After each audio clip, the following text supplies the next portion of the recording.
85% ലോഡുണ്ട് ഇപ്പോൾ ഇൻവെർട്ടറിൽ. 30 ആംപിയർ വരെ ബാറ്ററിയിലേക്ക് ചാർജിങ് പോകുന്നതായിട്ട് കാണാം. ഇനി മറ്റൊരു കണ്ടീഷനിൽ ചെക്ക് ചെയ്യുകയാണ്. മറ്റൊരു കണ്ടീഷനിലുള്ള ഒരു ടെസ്റ്റിംഗ് ആണ് നമ്മളിവിടെ ചെയ്യുന്നത്. ഇന്ന് നമ്മൾ UTL Gamma Plus 3 kVA 3350 എന്ന് പറയുന്ന ഈ മോഡലിൻ്റെ ഒരു ലോഡ് ടെസ്റ്റിങ്ങും ഒരു റിവ്യൂ ആണ്. അതിൻ്റെ ഡീറ്റെയിൽഡ് റിവ്യൂ നമ്മൾ ഏകദേശം 1 വർഷം മുൻപ് തൊട്ട് തന്നെ ചെയ്തിട്ടുള്ളതാണ്. അതുപോലെ ഈ സിസ്റ്റം വെച്ചുകൊണ്ടുള്ള വർക്കുകൾ നമ്മൾ വീഡിയോകളായിട്ട് പോസ്റ്റ് ചെയ്തിട്ടുണ്ട്.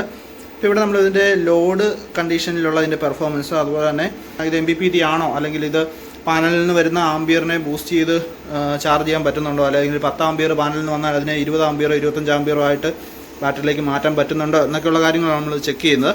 അപ്പോൾ ഇവിടെ ലോഡ് കണ്ടീഷനിൽ നമ്മളൊരു 80-85% വരെ ലോഡ് കൊടുത്ത് ചെക്ക് ചെയ്യുന്നുണ്ട്. അതുകൂടാതെ ആ സമയത്തുള്ള ഇതിൻ്റെ പെർഫോമൻസ് എത്ര വാട്ട്സ് ആണ്. ഇതിൽ നമുക്ക് ഔട്ട്പുട്ട് വാട്ട്സിൽ അറിയാനുള്ള മാർഗ്ഗമില്ല, ഇതിൽ പെർസെൻറ്റേജ് മാത്രമേ കാണിക്കുകയുള്ളൂ. അപ്പോൾ അതുകൊണ്ട് തന്നെ നമ്മൾ അതറിയാനായിട്ടൊരു മീറ്റർ ഇവിടെ ഉപയോഗിക്കുന്നുണ്ട്. അപ്പോൾ ഇതിനായിട്ട് ഡിവൈസിൻ്റെ ഒപ്പം തന്നെ നമ്മൾ ഉപയോഗിക്കുന്ന മെക്കോ എന്ന് പറയുന്ന കമ്പനിയുടെ ഒരു ക്ലാം മീറ്റർ ഉപയോഗിക്കുന്നുണ്ട്. അതുകൂടാതെ ടാപ്പോ TP ലിങ്കിൻ്റെ ഒരു വൈഫൈ 3-pin ടോപ്പാണ്, അത് വൈഫൈ അഡാപ്റ്റർ ഉപയോഗിക്കുന്നുണ്ട്. വൈഫൈ പ്ലഗ് ആണ്. വയർലെസ് ആയിട്ട് വൈഫൈ ആയിട്ട് കണക്ട് ചെയ്ത് അതിൻ്റെ ഔട്ട്പുട്ട് അല്ലെങ്കിൽ ഈ പ്ലഗിലൂടെ കയറി ഇറങ്ങുന്ന വാട്ട്സ്, അതുപോലെ തന്നെ ഒരു ദിവസം പ്രൊഡ്യൂസ് ചെയ്ത അല്ലെങ്കിൽ ഇതിലൂടെ ഉപയോഗിക്കപ്പെട്ട യൂണിറ്റ് കിലോവാട്ട് അവർ ഒക്കെ നമുക്ക് അറിയാൻ സാധിക്കും. അപ്പോൾ ഈ 2 ഡിവൈസുകൾ, ഒരു സ്മാർട്ട് പ്ലഗ് എന്ന് പറയും ഇതിന് വേണമെങ്കിൽ. അപ്പോൾ ഈ 2 ഡിവൈസുകൾ ഉപയോഗിച്ചുകൊണ്ട് ആണ് നമ്മൾ ഇതിൻ്റെ ഒരു പെർഫോമൻസ് ഇന്ന് ഇവിടെ ഇവാലുവേറ്റ് ചെയ്യാൻ പോകുന്നത്. അതിന് മുമ്പ് മറ്റൊരു കാര്യം പറയട്ടെ, ഇതൊരു പ്രൊമോഷൻ വീഡിയോ ഒന്നുമല്ല. നമ്മൾ ഒരുപാട് വർക്കുകളിൽ ഈ പ്രൊഡക്റ്റ് ഉപയോഗിച്ചിട്ടുള്ളതാണ്. അപ്പോൾ ഇതിൻ്റെ പെർഫോമൻസ് കൃത്യമായിട്ട് ഇവാലുവേറ്റ് ചെയ്യേണ്ട അത്യാവശ്യമുണ്ട് നമുക്ക്. അതുകൂടാതെ എനിക്ക് മനസ്സിലായ കാര്യങ്ങൾ ഇത് വാങ്ങിക്കുന്നവർ അല്ലെങ്കിൽ ഇത് കാണുന്നവരെന്നുള്ള നിലയിൽ നിങ്ങളിലേക്ക് എത്തിക്കേണ്ട ഒരു ബാധ്യത ഉണ്ട് എന്ന് മനസ്സിലാക്കിക്കൊണ്ട് ചെയ്യുന്ന ഒരു വീഡിയോ ആണ്. അതുപോലെ ഈ സിസ്റ്റം കമ്പാരിറ്റീവ്ലി നമുക്കിപ്പോൾ മാർക്കറ്റിൽ അവൈലബിൾ ആയിട്ടുള്ള ഇൻബിൽറ്റ് MPPT ഉണ്ട് എന്ന് പറയപ്പെടുന്ന ബ്രാൻഡുകളിൽ ഏറ്റവും റേറ്റ് കുറഞ്ഞു വരുന്ന ഒരു മോഡലാണ്. അപ്പോൾ ഇതിൻ്റെ പ്രൈസ് വെച്ച് കമ്പയർ ചെയ്യുമ്പോൾ ഇത് തരുന്ന പെർഫോമൻസ് എങ്ങനെയുണ്ട് എന്നാണ് നമ്മൾ ഈ വീഡിയോയിലൂടെ ഇവാലുവേറ്റ് ചെയ്യാനായിട്ട് പോകുന്നത്. അപ്പോൾ ഡിഫറൻറ്റ് അല്ലെങ്കിൽ നല്ല ഹെവി ലോഡ് കണ്ടീഷനിൽ ഒരു 1500 വാട്ട്സിന് മുകളിൽ ലോഡ് കൊടുക്കുന്ന കണ്ടീഷനിൽ എങ്ങനെ ഇത് വർക്ക് ചെയ്യുന്നുണ്ട്, അതുപോലെ തന്നെ ബാറ്ററി ചാർജ് ചെയ്യുന്ന സമയത്ത് നമുക്ക് ചാർജിങ് ആംബിയർ 20 ആംബിയറിന് മുകളിൽ കയറ്റാൻ പറ്റുമോ ഇല്ലയോ, ഇങ്ങനെയുള്ള കാര്യങ്ങളൊക്കെയാണ് നമ്മൾ ഇവിടെ കൃത്യമായിട്ട് ഇവാലുവേറ്റ് ചെയ്ത് നിങ്ങളിലേക്ക് വീഡിയോ ആയിട്ട് എത്തിക്കാനായിട്ട് ശ്രമിക്കുന്നത്. ഇപ്പോൾ നമ്മൾ ഓൾമോസ്റ്റ് ഒരു 1500 വാട്ട്സ് ലോഡ് കൊടുത്തിട്ടുണ്ട്. നമ്മളിവിടെ കണക്ട് ചെയ്തിരിക്കുന്ന പാനൽ എന്ന് പറയുന്നത് 580 വാട്ട്സിൻ്റെ 4 പാനൽസാണ്. ഓൾമോസ്റ്റ് 2000 വാട്ട്സിന് മുകളിൽ പാനൽ കണക്ട് ചെയ്തിട്ടുണ്ട്. അപ്പോൾ 1500 വാട്ട്സ് ലോഡുണ്ട്. അപ്പോൾ ആ സമയത്ത് ബാറ്ററിയുടെ വോൾട്ടേജ് ഡൗൺ ആയിരിക്കുന്ന കാണാം. മെയിൻസ് ആബ്സെൻ്റ് ആയിട്ട് കാണിക്കുന്നുണ്ട്. മെയിൻസ് വോൾട്ടേജ് ഫ്രീക്വൻസിക്ക് 0 കാണിക്കുന്നുണ്ട്. 78 യൂണിറ്റ് നമുക്ക് സോളാർ ഇതുവരെ വെച്ച് പിന്നെ കിട്ടിയിരിക്കുന്നതാണ്. KW വെച്ച് 78 യൂണിറ്റ് നമുക്ക് സോളാർ പാനലിൽ നിന്ന് 15 ആംബിയർ വരുന്നുണ്ട്. കാരണം നമ്മൾ 2 സ്ട്രിങ് ആണ് പാരലൽ ചെയ്തിരിക്കുന്നത്. അപ്പോൾ 10 ആംബിയർ 11 ആംബിയർ വെച്ച് മാക്സിമം 22 ആംബിയർ വരെ വരേണ്ടതാണ്. 15 ആംബിയർ ഇപ്പോൾ കിട്ടുന്നുണ്ട്. Panel voltage 81 വോൾട്ടാണ്. 85% ലോഡുണ്ട് ഇപ്പോൾ ഇൻവെർട്ടറിൽ. 84% ലോഡുണ്ട്. ഇപ്പോൾ ആ സ്ക്രീൻ റെക്കോർഡറാണ് കാണുന്നത്. അതായത് ആ സ്മാർട്ട് പ്ലഗിൻ്റെ ആപ്പ് ഓപ്പൺ ചെയ്തിട്ട് നമ്മൾ സ്ക്രീൻ റെക്കോർഡ് ചെയ്യുവാണ്. ഇവിടെ നിങ്ങൾ നോക്കിക്കഴിഞ്ഞാൽ കാണാം 1823 വാട്ട്സ് ആണ് ഇപ്പോൾ കറൻ്റ്ലി ഇതിൽ നിന്ന് ലോഡ് ചെയ്തിരിക്കുന്നത്. അല്ലെങ്കിൽ ഇൻവെർട്ടറിൻ്റെ ബാക്കിൽ കണക്ട് ചെയ്തിരിക്കുന്ന ആ സ്മാർട്ട് പ്ലഗ് വഴി നമുക്ക് റീഡ് ചെയ്യാൻ പറ്റുന്നത്. Total run time, energy used ഒക്കെ നമുക്ക് കാണാം. അതുപോലെ തന്നെ ഓരോ മാസത്തെ അറിയാൻ പറ്റും. ഇപ്പോൾ നിലവിൽ കറണ്ട് പവർ എന്നുള്ളത് നോക്കിക്കഴിഞ്ഞാൽ 1825 വാട്ട്സ്. നോർമലി നമുക്കൊരു 3 kVയിൽ 2000 വാട്ട്സ് വരെ ഇതിൽ സേഫായിട്ട് ലോഡ് ചെയ്യാം. ഇപ്പോൾ 87% ഇൻവെർട്ടർ ലോഡ് കാണിക്കുന്നത്. ഇൻവെർട്ടറിൽ നമുക്ക് നിലവിൽ വാട്ട്സിൽ പവർ അറിയാൻ മാർഗ്ഗമില്ല, ശതമാനത്തിലാണ് ലോഡ് കാണിക്കുന്നത്. ഇപ്പോൾ 87% ഈ 1875 എന്ന് പറയുമ്പോൾ അല്ലെങ്കിൽ 27 എന്ന് പറയുമ്പോൾ നമുക്ക് ഏകദേശം 2000 വാട്ട്സ് 2100 വാട്ട്സ് വരെ ലോഡ് ചെയ്യാം എന്നുള്ളതാണ്. അപ്പോൾ ഈ സമയത്ത് 1800 വാട്ട്സിന് മുകളിൽ ലോഡുള്ളപ്പോൾ 87% ലോഡ് കാണിക്കുന്നത്. ഇപ്പോൾ ഇൻവെർട്ടറിൻ്റെ പവർ ബട്ടൺ ജസ്റ്റ് ഒന്ന് ഓഫ് ചെയ്യുവാണ്. ആ സമയത്ത് ബാറ്ററി ചാർജിങ് ആംബിയർ കയറുന്ന നമുക്ക് കാണാൻ സാധിക്കും. ലോഡ് റിലീസ് ചെയ്യുമ്പോൾ പവർ സപ്ലൈ പോയി ബാറ്ററിയിലേക്ക് 38.5 അല്ല 30 ആംസിന് മുകളിൽ ബാറ്ററിയിലേക്ക് ചാർജിങ് വരുന്നുണ്ട്. അപ്പോൾ നമുക്ക് 2 സ്ട്രിങ് ഇവിടെ പാരലൽ ചെയ്ത് കൊടുത്തിട്ടേ ഉള്ളൂ. 30 ആംബിയർ വരെ ബാറ്ററിയിലേക്ക് ചാർജിങ് പോകുന്നതായിട്ട് കാണാം. ഇവിടെ നമ്മൾ 30 ആംബിയർ ആണ് സെറ്റ് ചെയ്തിരിക്കുന്നത്. ഇതിൽ സെറ്റിങ്സിൽ ബൈ ഡീഫോൾട്ടായിട്ട് 18 ആംബിയർ ആണ് കമ്പനി സെറ്റ് ചെയ്ത് തരുന്നത്. അത് നമുക്ക് എഡിറ്റ് ചെയ്യാവുന്നതാണ്. ഇതിൻ്റെ കോൺഫിഗറേഷനിൽ കയറി അത് എഡിറ്റ് ചെയ്യാനായിട്ട് നമ്മൾ മനസ്സിലാക്കി കഴിഞ്ഞാൽ ഈസി ആയിട്ട് നമുക്കത് എഡിറ്റ് ചെയ്ത് സാധാരണ മറ്റ് MPPT വർക്ക് ചെയ്യുന്ന അതേ ഒരു പാറ്റേണിൽ തന്നെ നമുക്ക് ഇതിനെ വർക്ക് ചെയ്യിപ്പിക്കാവുന്നതാണ്. ഇവിടെ നമ്മൾ നോക്കിക്കഴിഞ്ഞാൽ ബാറ്ററി ചാർജിങ് 29-30 ആംപിയർ കണ്ടിന്യൂസ് നിൽക്കുന്നുണ്ട്. ആ സമയത്ത് നമ്മുടെ പാനലിൽ നിന്ന് വരുന്ന വോൾട്ടേജ് ഇപ്പോൾ നമുക്ക് 0% ലോഡുള്ളൂ. പാനൽ വോൾട്ട് 91 വോൾട്ട് കാണിക്കുന്നുണ്ട്. പാനലിൽ നിന്ന് 9 ആംപിയർ കറണ്ട് വരുന്നുള്ളൂ. ഈ 9 ആംപിയറിനെയാണ് ബൂസ്റ്റ് ചെയ്ത് MPPT 30 ആംപിയറിൽ നമ്മുടെ ബാറ്ററിയിലേക്ക് ചാർജ് ചെയ്യുന്നത്. 30 ആംപിയർ ഇതിൽ കാണിക്കുമ്പോൾ നമ്മുടെ ക്ലാം മീറ്റർ ജസ്റ്റ് ഒന്ന് നോക്കാം.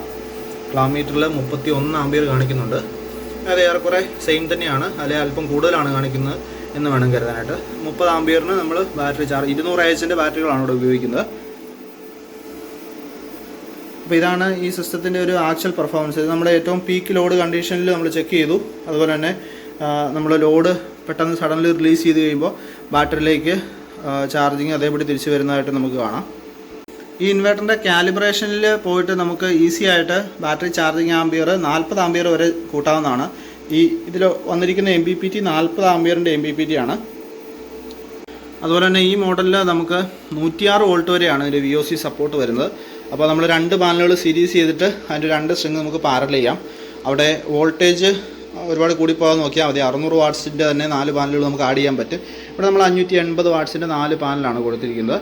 അത്യാവശ്യം 2000 വാട്ട്സ് വരെ സേഫായിട്ട് ലോഡ് ചെയ്യാം. 1 HP വലിയ ഹെഡില്ലാത്ത പമ്പുകളൊക്കെ നമുക്ക് ഈസി ആയിട്ട് കണക്ട് ചെയ്ത് നല്ല വെയിലുള്ള സമയത്ത് ഉപയോഗിക്കാം. പക്ഷേ 4 പാനൽ നിർബന്ധമായിട്ടും കൊടുക്കണം.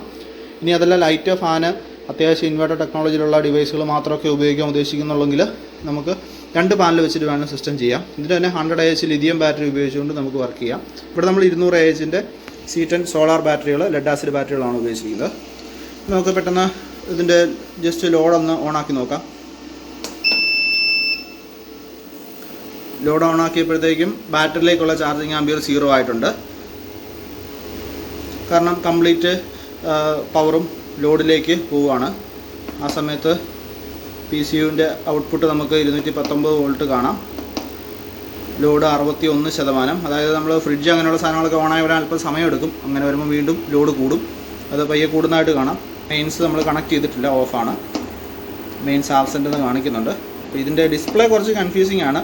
അതായത് ഇപ്പോൾ നിലവിൽ സോളാറിലാണോ വർക്ക് ചെയ്യുന്നത് അല്ല KCBയിലാണോ വർക്ക് ചെയ്യുന്നതൊക്കെ അറിയാനായിട്ട് കുറച്ച് ബുദ്ധിമുട്ടുണ്ട്. അതിനിവിടെ ഒരു ഡെഡിക്കേറ്റഡ് ആയിട്ടൊരു LED കൊടുക്കേണ്ടതായിരുന്നു കമ്പനി. നമ്മൾ പൊതുവെ ഇവിടെ ചൂസ് ചെയ്യുന്ന ഒരു മോഡെന്ന് പറയുന്നത് PCU മോഡാണ്. With grid charging disabled. Grid charging enable ചെയ്തിരുന്നതാണ് ബാറ്ററിക്ക് എപ്പോഴും സേഫ്. അല്ലെങ്കിൽ നമ്മൾ കറക്റ്റായിട്ട് നോക്കി ചെയ്യുന്നവരായിരിക്കണം. അതായത് സമയങ്ങളിൽ മഴക്കാലങ്ങളിലോ അല്ലെങ്കിൽ 3 മാസം കൂടുമ്പോഴൊക്കെ ഗ്രിഡ് ചാർജിങ് ഇനേബിൾ ചെയ്ത് കൊടുക്കാൻ പറ്റണം. 40 ആംപിയറാണ് ഇതിൻ്റെ MPPTയുടെ കപ്പാസിറ്റി. ആ 40 ആംപിയർ വരെ ഫുൾ ലോഡിൽ പാനൽ കൊടുത്തു കഴിഞ്ഞാൽ 40 ആംപിയർ വരെ അച്ചീവ് ചെയ്യാൻ പറ്റുന്നുണ്ട്. പാനലിൽ നിന്ന് നമുക്കൊരു 16-17 ആംപിയർ വരുന്ന സമയത്ത് അത് 35-36 ആംപിയർ വരെയായിട്ട് ബൂസ്റ്റ് ചെയ്ത് ചാർജ് ചെയ്യുന്നുണ്ട്. കൂടാതെ നമുക്ക് 2100 വാട്ട്സ് വരെ പീക്ക് ലോഡ് ചെയ്യാൻ പറ്റുന്നുണ്ട്. അത്യാവശ്യം സർജ് ലോഡുകളൊക്കെ എടുക്കുന്നുണ്ട്. പിന്നെ ഒരുപാട് ഹീറ്ററൊക്കെയുള്ള ഹീറ്റിംഗ് കോയിലുള്ള ഫ്രണ്ട് ലോഡ് വലിയ 8 kgക്ക് മുകളിലുള്ള വാഷിംഗ് മെഷീനുകളൊക്കെ ചില സമയത്ത് ഓവർലോഡ് കാണിക്കുന്നുണ്ട്. കാരണം ഹീറ്റിംഗ് കോയിൽ 1600 വാട്ട്സ് ഉണ്ട്. ഇനി പലരും ചോദിക്കുന്ന ഒരു പ്രധാനപ്പെട്ട സംശയമാണ്, എങ്ങനെയാണ് ഈ ഗാമ പ്ലസ് ഇൻവെർട്ടറുകളിൽ ഇപ്പം നിലവിൽ KSEBയിലാണോ വർക്ക് ചെയ്യുന്നത് അതോ സോളാറിലാണോ വർക്ക് ചെയ്യുന്നതെന്ന് അറിയാൻ സാധിക്കുന്നു എന്നുള്ളത്. ശരിക്കും പറഞ്ഞാൽ ഇതിനൊരു ഡെഡിക്കേറ്റഡ് ആയിട്ടൊരു LED കൊടുക്കേണ്ടതാണ്. സോളാർ യൂസ് എന്നോ അല്ലെങ്കിൽ ലോഡ് ഓൺ സോളാർ എന്നോ പറഞ്ഞൊരു LED കൊടുത്തിരുന്നെങ്കിൽ വളരെ സിമ്പിളായിട്ട് ഇത് വാങ്ങിക്കുന്നവർക്ക് ഇത് മനസ്സിലായേനെ. പക്ഷേ എന്തായാലും കമ്പനി അങ്ങനെ കൊടുത്തിട്ടില്ലാത്ത സ്ഥിതിക്ക് മറ്റെന്തെങ്കിലും ഒരു ഓപ്ഷൻ ഉണ്ടാവും തീർച്ചയായിട്ടും. അപ്പോൾ ഇവിടെ നോക്കിക്കഴിഞ്ഞാൽ കാണാം മെയിൻസ് ഇപ്പോൾ ഇവിടെ അവൈലബിൾ ആണ്. അതായത് നമ്മൾ KSB സപ്ലൈ ഇപ്പോൾ കുത്തി കൊടുത്തിട്ടുണ്ട്. 226 വോൾട്ട് മെയിൻസ് ഇവിടെ അവൈലബിൾ ആണ്. പക്ഷേ ഇതിൻ്റെ റൈറ്റ് സൈഡിൽ മുകളിൽ നോക്കിക്കഴിഞ്ഞാൽ കാണാം ഓഫ് എന്ന് കാണിച്ചിട്ടുണ്ട്. അതായത് മെയിൻസ് ഓഫാണ്. മെയിൻസ് ഇൻവെർട്ടറിലേക്ക് കിട്ടുന്നുണ്ടെങ്കിലും അത് എടുക്കുന്നില്ല എന്നുള്ളതാണ് അവിടെ നിന്ന് മനസ്സിലാക്കേണ്ടത്. ഇനി KSEBയിലാണ് ലോഡ് വർക്ക് ചെയ്യുന്നതെങ്കിൽ മെയിൻസ് ഓൺ എന്ന് കാണിക്കും. അതുകൂടാതെ അത് മനസ്സിലാക്കാനായിട്ട് മറ്റൊരു മാർഗ്ഗം കൂടി ഉണ്ട്. 22%. അതായത് KSB സപ്ലൈ നിലനിൽക്കെ 21% ലോഡ് കാണിക്കുന്നുണ്ട്. അതായത് ഇപ്പോൾ ഇത് PCU മോഡിൽ അല്ലെങ്കിൽ ഇൻവെർട്ടർ മോഡിലാണ് വർക്ക് ചെയ്യുന്നത് എന്നുള്ളതാണ്. അല്ലെങ്കിൽ ഇൻവെർട്ടറിൻ്റെ ബാക്കപ്പിലാണ് ലോഡുകൾ പോകുന്നതെന്ന് വേണം മനസ്സിലാക്കാനായിട്ട്. അപ്പോൾ ഈ പെർസെൻറ്റേജ് കാണിക്കുകയും KSEB ഗ്രിഡ് സപ്ലൈയുടെ അവിടെ ഓഫ് എന്ന് കാണിക്കുകയും ചെയ്താൽ അതിൻ്റെ അർത്ഥം ഇപ്പോൾ നിലവിൽ നമ്മുടെ ലോഡുകൾ വർക്ക് ചെയ്യുന്നത് സോളാറിലാണെന്നുള്ളതാണ്. ഇനി KSEB സപ്ലൈ ഇല്ലാത്ത കണ്ടീഷനിലും ഈ പെർസെൻറ്റേജ് കാണിക്കും. കാരണം ഇൻവെർട്ടർ ബാക്കപ്പ് മോഡിൽ പോയാലും ഈ പെർസെൻറ്റേജ് കാണിക്കും. മെയിൻസ് സപ്ലൈയുടെ ഓഫ് എന്ന് കാണിക്കുന്നുണ്ട്. അതായത് ഇപ്പോൾ KSEB നല്ല സപ്ലൈ എടുക്കുന്നത് എന്നുള്ളതാണ് അതിൽ നിന്ന് മനസ്സിലാക്കേണ്ടത്. അപ്പോൾ ഈ ഒരു ചെറിയ ഇൻഡിക്കേഷൻ മാത്രമേ ഉള്ളൂ നമുക്കിവിടെ നിലവിൽ സോളാറിൽ നിന്നാണ് ഉപയോഗം നടക്കുന്നതെന്ന് മനസ്സിലാക്കാനായിട്ട്. ഫ്രീക്വൻസി കാണിക്കുന്നുണ്ട് മെയിൻസിൻ്റെ. അതുപോലെ തന്നെ ബാറ്ററി വോൾട്ടേജ് 28.3 ഉണ്ട്. ബാറ്ററിയിലേക്ക് 8 ആംപിയർ ചാർജ് ചെയ്യുന്നുണ്ട്. അതായത് ഈ 1% ലോഡ് ഉപയോഗത്തിന് ശേഷം ബാക്കിയുള്ള ആംബിയർ ഉപയോഗിച്ചുകൊണ്ട് ബാറ്ററിയിലേക്ക് 8 ആംബിയറിൽ അല്ലെങ്കിൽ 7 ആംബിയറിൽ ചാർജിങ് നടക്കുന്നുണ്ടെന്നുള്ളതാണ്. ഇത് ഇൻവെർട്ടറിൻ്റെ ഔട്ട്പുട്ട് വോൾട്ടേജ് ആണ് കാണിക്കുന്നത്. 219 വോൾട്ട് 50 ഹെർട്സ് സപ്ലൈ ആണ്. ലോഡ് എത്ര ശതമാനമാണെന്ന് കാണിക്കുന്നുണ്ട്. അപ്പോൾ ഈ ലോഡ് ശതമാനമായിട്ട് കാണിക്കുന്നതിന് വാട്ട്സിൽ നമുക്കറിയാൻ നിവൃത്തിയില്ല. അപ്പോൾ അതിനുവേണ്ടിയാണ് നമ്മളൊരു സ്മാർട്ട് പ്ലഗ് ഒക്കെ ഉപയോഗിച്ച് ഇവിടെ ചെക്ക് ചെയ്തത്. ഇവിടെ ഈ സിസ്റ്റത്തിൽ നമ്മൾ ഫാക്ടറി സെറ്റിങ്സിൽ ചെറിയ മാറ്റങ്ങൾ വരുത്തിയിട്ടുണ്ട്. അപ്പോൾ ഇവിടെ നമ്മൾ ചെയ്തിരിക്കുന്നത് PCU മോഡിലേക്ക് മാറി. സ്മാർട്ട് മോഡായിരിക്കും നോർമലി നമുക്ക് കിട്ടുന്ന മോഡ്. അത് നമ്മൾ PCU ആക്കി മാറ്റിയിട്ടുണ്ട്. ഗ്രിഡ് ചാർജിങ് നമ്മൾ ഫോഴ്സ്ഫുള്ളി ഡിസേബിൾ ചെയ്തിട്ടുണ്ട്. അത് മഴക്കാലങ്ങളിൽ ഓണാക്കി കൊടുക്കുക. ഇതൊരു 3 പ്രാവശ്യം അടുപ്പിച്ച് പ്രസ് ചെയ്ത് കഴിഞ്ഞാൽ ഇത് ഗ്രിഡ് ചാർജിങ് ഇനേബിൾ ആകുന്നതായിരിക്കും. അതുപോലെ തന്നെ ഈ LED തെളിഞ്ഞ് കിടക്കുമ്പോൾ അതിൻ്റെ അർത്ഥം ഗ്രിഡ് ചാർജിങ് ഡിസേബിൾഡ് എന്നുള്ളതാണ്. ഇത് ഓഫായി കിടക്കുകയാണെങ്കിലാണ് ഗ്രിഡ് ചാർജിങ് ഇനേബിൾഡ്. അത് പലരും അങ്ങോട്ടും ഇങ്ങോട്ടും മാറിപ്പോകാറുണ്ട്.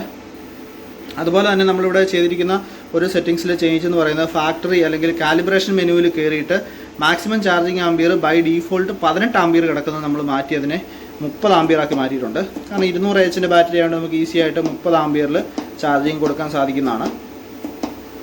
നമുക്ക് ലിഥിയം ബാറ്ററി ഒക്കെ ഉപയോഗിക്കുന്ന കണ്ടീഷനിലാണെങ്കിലും 40 ആംബിയർ വരെ ചാർജിങ് ആംബിയർ കൊടുക്കാവുന്നതാണ്. അപ്പോൾ ആ സമയങ്ങളിൽ നമുക്കത് ആ സെറ്റിങ്സ് മാറ്റാം. ഇവിടെ നമ്മൾ ടെസ്റ്റിങ്ങിൽ ഒരു 2100 വാട്ട്സ് വരെയൊക്കെ ഈ സിസ്റ്റം വളരെ സ്മൂത്തായിട്ട് വർക്ക് ചെയ്യുന്നതായിട്ട് കാണാൻ പറ്റി. പിന്നെ ഇതൊരു 24 വോൾട്ട് സിസ്റ്റം ആയതുകൊണ്ട് തന്നെ ടെസ്റ്റിംഗ് പർപ്പസിന് വേണ്ടി നമുക്ക് ഇത്രയും ലോഡ് ചെയ്യാമെന്നൊക്കെ ഉള്ളതല്ലാതെ ഒരിക്കലും നമ്മളൊരു 1200 1300 വാട്ട്സിന് മുകളിൽ കണ്ടിന്യൂസ്ലി ലോഡ് ചെയ്ത് ഉപയോഗിക്കരുത്. കാരണം വെറും 24 വോൾട്ടിലാണ് നമുക്ക് ഈ 1200 വാട്ട്സ് സപ്ലൈ ഈ സിസ്റ്റം തന്നുകൊണ്ടിരിക്കുന്നത്. അപ്പോൾ നമ്മുടെ സിസ്റ്റത്തിലൂടെ ഏകദേശം 60 ആംബിയറിന് മുകളിൽ ഡിസ്ചാർജ് അല്ലെങ്കിൽ കറണ്ട് ഫ്ലോ ഉണ്ടാകുന്നുണ്ട്. അത് നമ്മുടെ സിസ്റ്റത്തിനെ കണ്ടിന്യൂസ് യൂസിൽ ഡാമേജ് ചെയ്യിപ്പിക്കുക എന്നുള്ളതിൽ യാതൊരു തർക്കവും ഇല്ല. മഴക്കാലങ്ങളിലൊക്കെ നമുക്ക് നല്ല ചാർജിങ്, ഒരു ആവറേജ് ബാറ്ററി ചാർജിങ് കിട്ടാനായിട്ട് 4 പാനൽ വെക്കുന്നത് നല്ലതാണ്. അതുപോലെ തന്നെ ഒരു എമർജൻസി കണ്ടീഷനിൽ നമ്മളൊരു 1/2 HP മോട്ടറോ അല്ലെങ്കിൽ ഒരു വാഷിംഗ് മെഷീനോ ഒരു മിക്സിയോ ഒന്നും ഉപയോഗിച്ചു എന്ന് വിചാരിച്ച് യാതൊരു പ്രോബ്ലവും വരാനില്ല.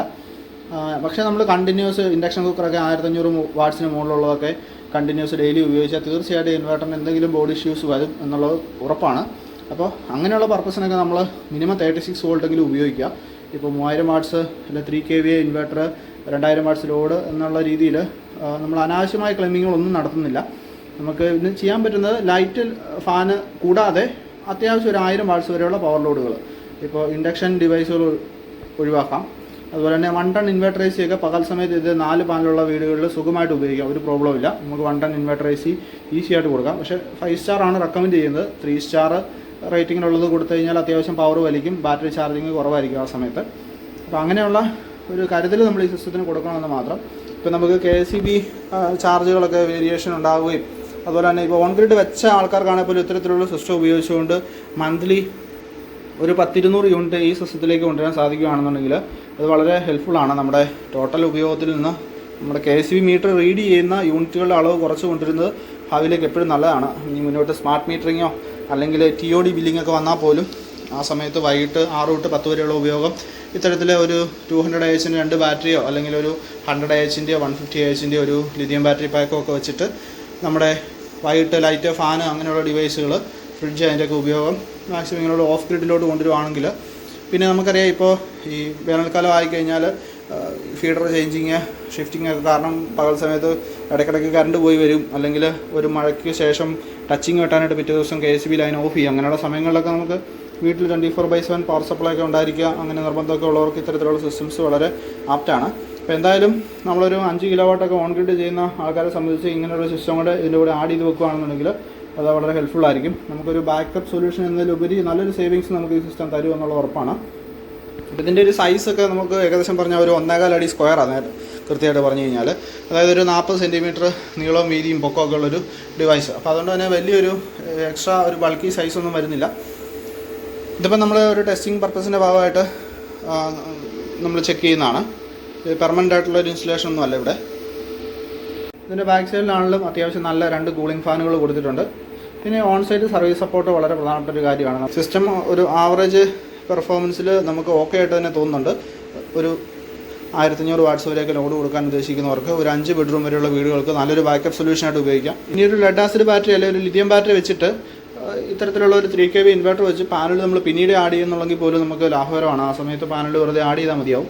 നല്ലൊരു ബാക്കപ്പ് സൊല്യൂഷൻ അല്ലെങ്കിൽ നല്ലൊരു സാധാരണ ഇൻവെർട്ടറിന് പകരം കുറച്ച് പൈസ അഡീഷണൽ മുടക്കി കഴിഞ്ഞാൽ ഇത്തരത്തിലുള്ള 3 kV 24 വോൾട്ടിലൊരു ഹൈബ്രിഡ് ഇൻവെർട്ടർ നമുക്ക് കിട്ടും. അപ്പോൾ അങ്ങനെ നമുക്ക് പ്ലാൻ ചെയ്യാവുന്നതാണ്. ഒരു സെക്കൻഡ് സ്റ്റെപ്പായിട്ട് നമുക്ക് പാനൽ 2 or 4 ഒക്കെ ആഡ് ചെയ്യാം. ഇതിലൊരു ഒറ്റ പ്രോബ്ലം ഉള്ളത്, ഇതിന് 106 വോൾട്ടാണ് VOC സപ്പോർട്ട് ഉള്ളത്. അതുകൊണ്ട് തന്നെ നമുക്ക് 3 പാനൽ സീരീസ് ചെയ്താൽ കൊടുക്കാൻ പറ്റില്ല. 3 പാനൽ കൊടുക്കണമെങ്കിൽ നമ്മൾ 3 എണ്ണം പാരൽ ചെയ്ത് കൊടുക്കണം. 24 വോൾട്ടിലൊക്കെ നമ്മൾ എപ്പോഴും ഒരു 100 വോൾട്ടെങ്കിലും VOC കൊടുക്കാൻ പറ്റിയാൽ ഏറ്റവും ബെറ്റർ അതാണ്. പാനലുകൾ ഷെയ്ഡ് അല്ലെങ്കിൽ തണലിന് സാധ്യത ഇല്ലാത്ത സ്ഥലങ്ങളിൽ സീരീസ് ചെയ്ത് കണക്ട് ചെയ്ത് കൊടുക്കുന്നതാണ് സിസ്റ്റത്തിൻ്റെ പെർഫോമൻസിന് ഏറ്റവും നല്ലത്. UTL സോളാർ ഗാമ പ്ലസ് 3 kVക്ക് തന്നെ 2 മോഡലുണ്ട്. ലിഥിയം ബാറ്ററി സപ്പോർട്ട് ചെയ്യുന്നതും അതല്ലാതെ ലെഡ് ആസിഡ് ബാറ്ററിക്ക് കൊടുക്കാൻ പറ്റുന്ന 2 മോഡലുണ്ട്. അപ്പോൾ ലിഥിയം ബാറ്ററി ചെയ്യേണ്ട ആൾക്കാർ അത്തരത്തിലുള്ള മോഡലുകൾ കൃത്യമായിട്ട് ചോദിച്ച് മനസ്സിലാക്കി തന്നെ വാങ്ങിക്കുക. ഇനി മറ്റൊരു കണ്ടീഷനിലുള്ള ഒരു ടെസ്റ്റിംഗ് ആണ് നമ്മളിവിടെ ചെയ്യുന്നത്. ഇപ്പോൾ ഓൾമോസ്റ്റ് രാത്രി സമയമായി, വെയിൽ ഇപ്പോൾ അവൈലബിൾ അല്ല, അത്യാവശ്യം ലോഡ് നമുക്കുണ്ട്. അപ്പോൾ ആ സമയത്ത് മെയിൻസ് ഫ്രീക്വൻസി അതുപോലെ തന്നെ മെയിൻസ് വോൾട്ടേജ് 235 ഇപ്പോഴും ഇവിടെ ഓഫ് തന്നെയാണ് കാണിക്കുന്നത്. അതായത് ഇപ്പോഴും ലോഡ് ഉപയോഗിക്കുന്നത് ബാറ്ററിയിൽ നിന്ന് തന്നെയാണ്. ബാറ്ററി ഡിസ്ചാർജിങ് ആയിട്ട് കാണിക്കുന്ന കാണാം. കട്ടകൾ താഴത്തേക്ക് താഴ്ന്നതായിട്ട് കാണാം. ഇപ്പോൾ SPV ആബ്സെൻ്റ് ആണ്, അതായത് വെയിലില്ല, രാത്രി ആയതുകൊണ്ട് തന്നെ അവൈലബിൾ അല്ല. UPS ഓൺ ആണ്. 27% ലോഡുണ്ട്. 27% ലോഡെന്ന് പറയുമ്പോൾ നമുക്ക് ഏകദേശം 500 വാട്ട്സോളം ഇപ്പോൾ നിലവിൽ ലോഡുണ്ട്. ഇപ്പോൾ 500 വാട്ട്സ് ലോഡിൽ ഇപ്പോൾ ഡിസ്ചാർജിങ്ങിൽ പോയിക്കൊണ്ടിരിക്കുകയാണ്. ഔട്ട്പുട്ട് 50 ഹെർട്സ് ആണ്. അതുപോലെ തന്നെ 219 വോൾട്ട് നമുക്ക് UPSൻ്റെ ഔട്ട്പുട്ട് കിട്ടുന്നുണ്ട്. ഇപ്പോൾ ബാറ്ററി ചാർജിങ് ആംബിയർ 0 ആണ്. ബാറ്ററി ഒരു സോഴ്സിൽ നിന്നും ചാർജ് ആവുന്നില്ല ഇപ്പോൾ നിലവിൽ. ബാറ്ററി വോൾട്ട് 23.9 ആണ് നിൽക്കുന്നത്. ഇത് ഏകദേശം 23 വോൾട്ട് ആകുമ്പോൾ 11.5 ആണ് നമ്മൾ സെറ്റ് ചെയ്ത് വെച്ചിരിക്കുന്നത് കട്ട് ഓഫ് വോൾട്ട്. 23 വോൾട്ട് ആകുമ്പോൾ ലോഡ് KSCBയിലേക്ക് ഷെയർ ചെയ്യാൻ തുടങ്ങും, അത് KSCBയിലേക്ക് മാറും. ആ സമയത്ത് ഇവിടെ മെയിൻസ് ഓൺ എന്ന് പറഞ്ഞ് കാണിക്കും. അതാണ് രാത്രി സമയത്ത് സംഭവിക്കുന്നത്. അപ്പോൾ നമ്മുടെ ലോഡിനനുസരിച്ച് അത്യാവശ്യം ലൈറ്റ് ഫാനൊക്കെ നല്ലപോലെ യൂസ് ഉണ്ടെങ്കിൽ രാത്രി ഒരു 11 ആകുമ്പോൾ തന്നെ KSCBയിലേക്ക് ലോഡ് മാറും. അല്ലെങ്കിൽ ബാറ്ററി വോൾട്ട് 23 വോൾട്ട് എത്തും. ഇനി അതല്ല ഒരു നോർമൽ യൂസൊക്കെ ഉള്ളെങ്കിൽ ഒരു പക്ഷേ രാവിലെ വരെ ഓടാൻ സാധ്യതയുണ്ട് ഈ ബാറ്ററി ബാക്കപ്പിൽ തന്നെ. പിന്നീട് നമ്മൾ ബാറ്ററിയുടെ ലൈഫ് മുന്നോട്ട് പോകും തോറും ലെഡ് ആസിഡ് ബാറ്ററിയൊക്കെയാണ് ഒരു 3 വർഷമൊക്കെ കഴിയുമ്പോഴത്തേക്കും പെർഫോമൻസ് വളരെ മോശമാവും. എന്ന് പറഞ്ഞാൽ വളരെയധികം ഒരു 50% ഡീഗ്രഡേഷൻ സംഭവിക്കും. അപ്പോൾ നമുക്ക് വൈകിട്ട് അത്യാവശ്യം ലോഡ് ഉപയോഗമൊക്കെ ഉണ്ടെങ്കിൽ വെയിൽ പോയ ഉടനെ തന്നെ KSCBയിലേക്ക് മാറും. ലിഥിയം ഫെറോഫോസ്ഫേറ്റ് ബാറ്ററിയൊക്കെയാണ് നമുക്ക് കുറച്ചുകൂടെയൊക്കെ സ്റ്റേബിൾ ആയിട്ടുള്ള ഔട്ട്പുട്ട് ഉണ്ടാവും. ഇനി മറ്റൊരു കണ്ടീഷനിൽ ചെക്ക് ചെയ്യുകയാണ്, അതായത് രാവിലെ വെയിൽ വന്ന ശേഷം ഉള്ള ഒരവസ്ഥ. അപ്പോൾ ഇപ്പോഴത്തെ കണ്ടീഷൻ എന്ന് പറയുന്നത് സോളാർ അവൈലബിൾ ആണ്. ബാറ്ററി ചാർജിങ് നടക്കുന്നത് സോളാറിൽ നിന്നാണ്. പക്ഷേ ലോഡ് KSCBയിലാണ് പോകുന്നത്. കാരണം ബാറ്ററി ഫുള്ളായിട്ടില്ല. രാത്രി സമയത്ത് ബാറ്ററി 23 വോൾട്ടായ സമയത്ത് KSCBയിലേക്ക് മാറിയതാണ്. അതിനുശേഷം ഇപ്പോൾ ബാറ്ററി ചാർജ് ആയിക്കൊണ്ടിരിക്കുകയാണ്. ഇനി ഏകദേശം ഒരു 27.5 വോൾട്ട് ആക്കി കഴിയുമ്പോഴാണ് ബാറ്ററി വീണ്ടും KSCB കട്ട് ചെയ്ത് സോളാറോട്ട് മാറുന്നത്. ഇപ്പം നിലവിലെ KSCBയിലാണ് എന്നറിയാനായിട്ട് നമുക്ക് നോക്കിക്കഴിഞ്ഞാൽ കാണാം, ബാറ്ററി വോൾട്ട് കാണിക്കുന്നുണ്ട്. ബാറ്ററി ചാർജിങ് ആയിട്ട് കാണാം നമുക്ക്. ബാറ്ററി ചാർജിങ് ആംബിയർ 19.16, 20 ആ റേഞ്ചിൽ മാറി മാറി വരുന്നുണ്ട്. 29, 23 വെയിലിൻ്റെ വേരിയേഷൻ അനുസരിച്ച് ചെറിയ വേരിയേഷൻസ് കാണുന്നുണ്ട്. ബൾക്ക് ചാർജിങ് മോഡിലാണ് ഇപ്പോൾ പോയിക്കൊണ്ടിരിക്കുന്നത്. അതുപോലെ തന്നെ PCUവിൻ്റെ ഔട്ട്പുട്ട് 239 വോൾട്ട് കാണിക്കുന്നുണ്ട്. 50 ഹെർട്സ് കാണിക്കുന്നുണ്ട്. പാനലിൽ നിന്ന് 84.4 വോൾട്ട് വോൾട്ടേജ് വേരിയേഷൻസ് മാറി മറിഞ്ഞ് വരുന്നുണ്ട്. പാനലിൽ നിന്ന് 9 ആംപിയർ കറണ്ട് വരുന്നുണ്ട്. ഇവർ 80 യൂണിറ്റ് നമുക്ക് കിട്ടിയിട്ടുണ്ട്. മെയിൻസ് സപ്ലൈ 238 വോൾട്ട് കാണിക്കുന്നുണ്ട്. ലോഡ് ഉപയോഗം ബാറ്ററിയിലായിരുന്ന പോലെ സോളാറിലായിരുന്ന സമയത്ത് ഇവിടെ മെയിൻസിൻ്റെ ഇവിടെ ഓഫ് എന്നാണ് കാണിച്ചിരുന്നത്. അപ്പോൾ മെയിൻസ് ഓൺ എന്ന് കാണിക്കുന്നുണ്ട്. അതിൻ്റെ അർത്ഥം ഇപ്പോൾ ലോഡ് വർക്ക് ചെയ്യുന്നത് KSCB സപ്ലൈയിലാണ് എന്നുള്ളതാണ്. മെയിൻസ് ഓഫ് എന്ന് കാണിച്ചു കഴിഞ്ഞാൽ, അതായത് മെയിൻസ് വോൾട്ടേജ് ഇവിടെ കാണിക്കുകയും എന്നാൽ ഇവിടെ ഓഫ് എന്ന് കാണിക്കുകയും ചെയ്തു കഴിഞ്ഞാൽ എൻ്റെ അർത്ഥം ഇപ്പോൾ വർക്ക് ചെയ്യുന്നത് സോളാറിലാണെന്നുള്ളതാണ്. ഇപ്പോൾ ഓണിലാണ് കാണിക്കുന്നത്. അതായത് ഇപ്പോൾ നമ്മുടെ ലോഡുകൾ വർക്ക് ചെയ്യുന്നത് KSCB സപ്ലൈയിലാണ്. ഇപ്പോൾ രാവിലെ ഏകദേശം ഒരു 9 മണി സമയമാണ്. ഈ ബാറ്ററി ഫുള്ളായ ശേഷം അല്ലെങ്കിൽ ബാറ്ററി ഒരു 80% ആയ ശേഷം KSCB കട്ട് ചെയ്ത് സോളാറിലോട്ട് മാറുന്നതാണ്. മെയിൻസ് ഫ്രീക്വൻസി കാണിക്കുന്നുണ്ട്. അവിടെയും ഓണെന്ന് തന്നെ കാണിക്കുന്നുണ്ട്. ലോഡ് സോളാറിലായിരിക്കുന്ന സമയത്ത് അത് ഓഫ് ആകുന്നതാണ്. അപ്പോൾ ഈ ഒരു സിസ്റ്റത്തിൻ്റെ ഇത്രയും ടെസ്റ്റിങ്ങുകളിലൂടെ മനസ്സിലായ ഒരു കാര്യം, അത്യാവശ്യം നമുക്ക് ഓപ്റ്റ് ചെയ്യാൻ പറ്റുന്ന ഒരു മോഡൽ തന്നെയാണ് ഈ 3 kVA മോഡൽ എന്ന് പറയുന്നത്. ഈ സിസ്റ്റം ഉപയോഗിച്ചുകൊണ്ട് നമുക്കൊരു 4 പാനൽ വരെ കണക്ട് ചെയ്ത് ഡെയിലി മാക്സിമം ഒരു 6 മുതൽ 8 യൂണിറ്റ് വരെയൊക്കെ പവർ പ്രൊഡക്ഷൻ പോസിബിൾ ആവും. ഈ ഒരു മോഡലിൻ്റെ റേറ്റ് വെച്ച് കമ്പയർ ചെയ്യുമ്പോൾ നമുക്കിത് വർത്തിയാണ്. കാരണം 20,000 രൂപ മുതലൊക്കെ ഈ മോഡൽ ഓൺലൈനിൽ നമുക്ക് അവൈലബിൾ ആണ്. ഇതിൻ്റെ റീറ്റെയിൽ പ്രൈസ് വ്യത്യസ്തമായിരിക്കും. ഓരോ ഡീലർമാരും അവർ കൊടുക്കുന്ന ആഫ്റ്റർ സെയിൽ സപ്പോർട്ടും അതുപോലെ തന്നെ പിന്നീട് കൊടുക്കുന്ന ഹെൽപ്പുകളും സപ്പോർട്ടുകളൊക്കെ വെച്ചിട്ട് ഇൻസ്റ്റലേഷനൊക്കെ ഉൾപ്പെടെ മറ്റൊരു ചാർജ് ആയിരിക്കും പറയുന്നത്. എങ്കിലും ഒരു ബേസിക് പ്രൈസ് എന്നുള്ള രീതിയിൽ ഇതിൻ്റെ ഒരു പ്രൈസ് ഏകദേശം 21,000 രൂപയ്ക്കൊക്കെ നമുക്ക് ലിഥിയം അയൺ സപ്പോർട്ടുള്ള മോഡലുകൾ ഓൺലൈനിൽ അവൈലബിൾ ആണ്. നോക്കുമ്പോൾ നമുക്കിതൊരു വാല്യൂ ഫോർ മണി ഡിവൈസാണ്. പിന്നെ ഇതിൽ അത്യാവശ്യം ഇതിൻ്റെ ഈ കൊടുക്കുന്ന വിലയ്ക്ക് മാത്രമുള്ള പെർഫോമൻസ് അല്ലെങ്കിൽ അതിന് മുകളിലുള്ള പെർഫോമൻസ് കിട്ടുന്നുണ്ട്. ഈ ഡിവൈസിനെ പറ്റി ഏകദേശ ഒരു ധാരണ ഇത് കണ്ടവർക്ക് കിട്ടിയെന്ന് വിചാരിക്കുന്നു. കൂടുതൽ ഡീറ്റെയിൽസ് അറിയേണ്ടവർക്ക് താഴെ കാണുന്ന വാട്സാപ്പ് നമ്പറിൽ കോൺടാക്റ്റ് ചെയ്യാവുന്നതാണ്. വീഡിയോ ഇതോടെ വൈൻഡപ്പ് ചെയ്യുകയാണ്. നമ്മുടെ വീഡിയോ ഇഷ്ടപ്പെട്ടാൽ തീർച്ചയായിട്ടും ഒന്ന് ലൈക്ക് ചെയ്യുന്ന കാര്യം പരിഗണിക്കുക. അതുപോലെ തന്നെ ചാനൽ സബ്സ്ക്രൈബ് ചെയ്തിട്ടില്ല തീർച്ചയായിട്ടും ചാനൽ സബ്സ്ക്രൈബ് ചെയ്ത് വെച്ചേക്കുക. സോളാറുമായിട്ട് റിലേറ്റ് ചെയ്തിട്ടുള്ള ഒരുപാട് ഇൻഫോർമേറ്റീവ് ആയിട്ടുള്ള വീഡിയോസ് നമ്മുടെ ചാനലിൽ അവൈലബിൾ ആണ്. അതുപോലെ തന്നെ കൂടുതൽ സംശയങ്ങൾക്കും എൻക്വയറിക്കുമായിട്ട് താഴെ കാണുന്ന വാട്സാപ്പ് നമ്പറിൽ തീർച്ചയായിട്ടും കോൺടാക്റ്റ് ചെയ്യാവുന്നതാണ്. മറ്റൊരു കാര്യം, ഇലക്ട്രിക്കൽ കൺസൾട്ടൻസി ആവശ്യമുള്ളവർക്ക് തീർച്ചയായിട്ടും ആ നമ്പറിൽ വിളിക്കാവുന്നതാണ്. ബി ക്ലാസ് ഇലക്ട്രിക്കൽ കോൺട്രാക്ടേഴ്സാണ്, ഇലക്ട്രിക്കൽ സൂപ്പർവൈസേഴ്സാണ്. അതുപോലെ തന്നെ ഇലക്ട്രിക്കൽ എഞ്ചിനീയറിംഗ് ഒരു ടീമാണ് നമ്മുടേത്. ഇലക്ട്രിക്കൽ എനർജിയായിട്ട് ബന്ധപ്പെട്ട ഇലക്ട്രിക്കൽ എഞ്ചിനീയറിംഗ് ആയിട്ട് റിലേറ്റ് ചെയ്തിട്ടുള്ള സംശയങ്ങൾക്കും കൺസൾട്ടൻസി ആവശ്യങ്ങൾക്കുമായിട്ട് താഴെ കാണുന്ന നമ്പറിൽ വിളിക്കാവുന്നതാണ്.